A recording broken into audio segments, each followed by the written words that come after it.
Psychonauts 2 is almost here. I love platformers, and I cannot wait to play this game because, again, I'm looking forward to a game, and it's a platformer, my favorite genre. The first Psychonauts was good, not great.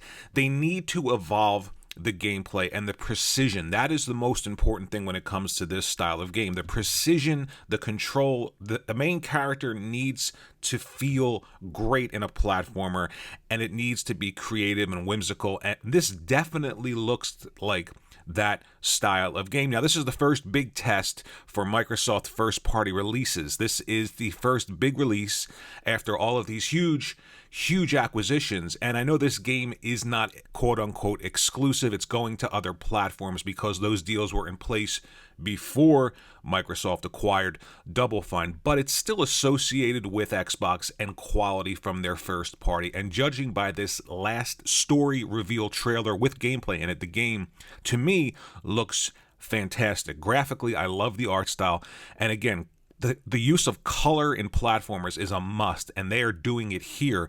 Now, I'm interested to see if they evolved the gameplay. That's what needs to happen. The gameplay needs to feel great. And again, precision, the way the character controls is one of the most, if not the most important thing in this game, in platformers in general. But I am super excited for this game coming to Game Pass so you can play it instantly. There's no excuse really not to support this game. Now, I'm probably going to purchase the game because I want a physical copy. But I'm so excited again because platformers are back in a big way. Ratchet and Clank and, of course, Super Mario never went away. But now Microsoft has their own, and it's Psychonauts 2, and hopefully it can stand up there with the best platformers of this generation.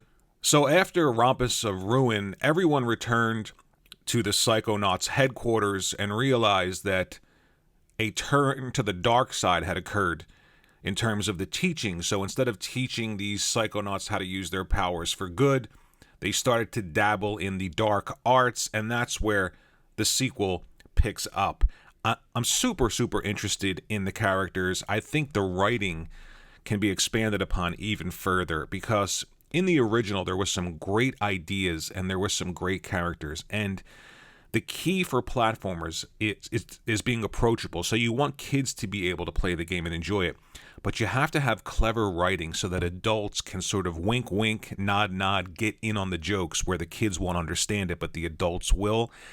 And the first game had that, and I know Tim Schafer and Double Fine are really good at implementing that kind of writing into a game, so that has me excited as well. But the key here for me, and this is going to be the real test, and I keep bringing it up, when you're playing a platformer, it has to feel good.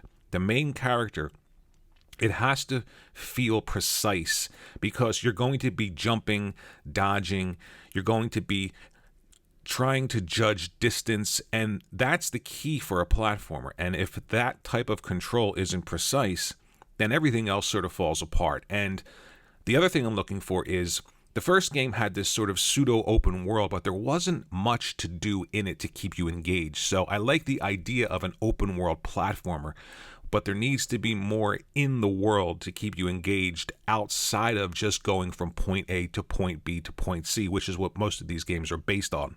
So I'm excited. Let me know in the comment section if you are excited about Psychonauts 2.